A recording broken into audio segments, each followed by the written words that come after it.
ವಾಹನಗಳು ಛಿದ್ರ ಆಗಿದಾವೆ ಅಂತ ಹೇಳಿದ್ರೆ ಇದರ ಹಿಂದೆ ಯಾವುದೋ ಒಂದು ಉಗ್ರ ಸಂಘಟನೆಯ ಕೈವಾಡ ಇರಬಹುದಾ?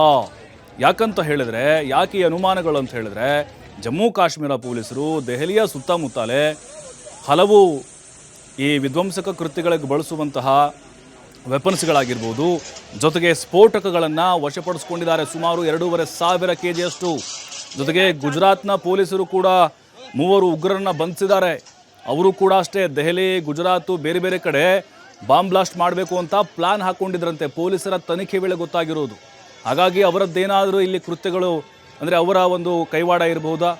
ಎಲ್ಲ ಆಯಾಮಗಳಲ್ಲೂ ಕೂಡ ಈಗ ತನಿಖೆ ನಡೀತಾ ಇದೆ. NSG ಪಡೆ ಕೂಡ ಹಾಗೆ NIA ಪಡೆ ಕೂಡ ಈಗ ಬಂದು ಶೋಧಕ್ಕೆ ಇಳಿದಿದೆ. ಕಾರುಗಳು ಹೊತ್ತಿ ಉರಿತಾ ಇದ್ದಾವೆ. ಕಾರನ್ನ ಬ್ಯಾಟ್ರಿ ಸ್ಫೋಟಗೊಂಡು ಅಥವಾ ಇಂಜಿನಲ್ಲಿ ಏನೋ ಒಂದು ತಾಂತ್ರಿಕ ದೋಷ ಆಗಿ ಇಷ್ಟರ ಮಟ್ಟಿಗೆ ಬ್ಲಾಸ್ಟ್ ಆಗೋಕ್ಕೆ ಸಾಧ್ಯನೇ ಇಲ್ಲ. ಯಾಕಂದರೆ ಬೆಂಕಿ ಹೊತ್ಕೊಳ್ಬೋದು. ಆದರೆ ಆ ಬಾಂಬ್ ಬ್ಲಾಸ್ಟ್ನ ಸೌಂಡ್ ಇದೆ ಅಲ್ವಾ, ಆ ಬಾಂಬ್ ಬ್ಲಾಸ್ಟ್ ಸೌಂಡ್ಗೂ ಹಾಗೆ ಬೆಂಕಿ ಹೊತ್ಕೊಳ್ಳೋದಕ್ಕೂ ಭಾರಿ ವ್ಯತ್ಯಾಸಗಳಿದ್ದಾವೆ.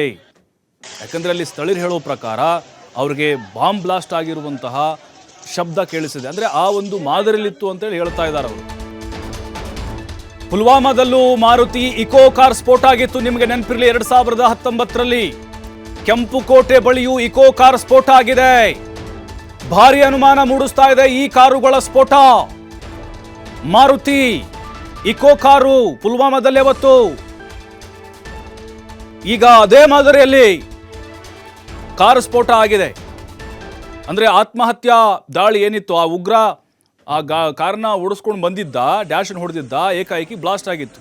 ಈಗ ಅದೇ ಮಾದರಿಯ ಮಾರುತಿ ಇಕೋ ಕಾರ್ನಲ್ಲಿ ಸ್ಫೋಟ ಸಂಭವಿಸಿದೆ. ಹಾಗಾಗಿನೇ ಆ ಕಾರನ್ನು ಪಾರ್ಕ್ ಮಾಡಿ ಅದರೊಳಗಡೆ ಏನಾದರೂ ಸ್ಫೋಟಕಗಳನ್ನು ಇಟ್ಟಿದ್ರ ಅನುಮಾನಗಳು ಹೆಚ್ಚಾಗುತ್ತಾ ಇದ್ದಾವೆ. ನೋಡಿ, ಇದೇ ಕಾರು ದೃಶ್ಯಗಳಲ್ಲಿ ನಿಮ್ಗೆ ತೋರಿಸ್ತಾ ಇದ್ದೀವಿ. ಇದೇ ಕಾರು ಮಾರುತಿ ಇಕೋ ಕಾರು, ಇದೇ ಕಾರಲ್ಲಿ ಬ್ಲಾಸ್ಟ್ ಆಗಿರೋದು.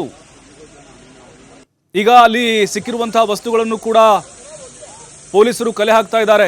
ನೋಡಿ, ಇದೇ ಪುಲ್ವಾಮಾದಲ್ಲಿ ಇದೇ ಮಾರುತಿ ಇಕೋ ಕಾರು ನಮ್ಮ ಸೇನಾ ವಾಹನಗಳಿಗೆ ಡಿಕ್ಕಿಯಾಗಿ ದೊಡ್ಡ ಮಟ್ಟದ ಬ್ಲಾಸ್ಟ್ ಆಗಿತ್ತು. ಈಗ ಅದೇ ಮಾದರಿಯಲ್ಲಿ ದಾಳಿಯನ್ನು ಅದೇ ಮಾದರಿಯಲ್ಲಿ ಸ್ಫೋಟವನ್ನು ಮಾಡಲಿಕ್ಕೆ ಏನಾದರೂ ಪ್ಲಾನ್ ಮಾಡಲಾಗಿತ್ತಾ ಅನ್ನೋದು ಕೂಡ ಗೊತ್ತಾಗಬೇಕಾಗಿದೆ. ಗಾಯಾಳುಗಳು LNGP ಆಸ್ಪತ್ರೆಗೆ ಸ್ಥಳಾಂತರ ಮಾಡಲಾಗಿದೆ. ಗಾಯಾಳುಗಳಲ್ಲಿ 3 ಸ್ಥಿತಿ ಗಂಭೀರವಾಗಿದೆ. ಈಗ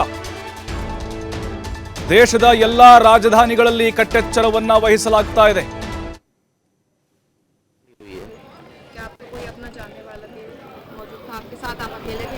दो जने थे हम।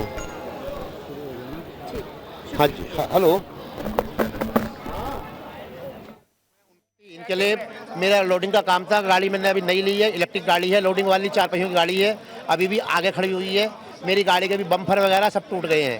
हम तो गेट खोल के, हम 2 जने थे, अमित था एक मैं था, हम एकदम भाग गए वहाँ से। हमारे पीछे गाड़ी में आग लगी है, बम फटा है, क्या जो भी कुछ हुआ हमारी समझ में नहीं आया। हम तो एकदम भाग गए जी वहाँ से। कितने बजे की घटना? ये इस टाइम 1.5 घंटा हो गया होगा कम से कम। मुश्किल से मुश्किल 10 मीटर बस जी। अच्छा, क्या अपनी मची थी? भाई ऐसा लगा जैसे आग लग गई हो, बम फटा हो। फिर कोई नहीं सोच रहा था, किसी ने इतना भाग रहा था।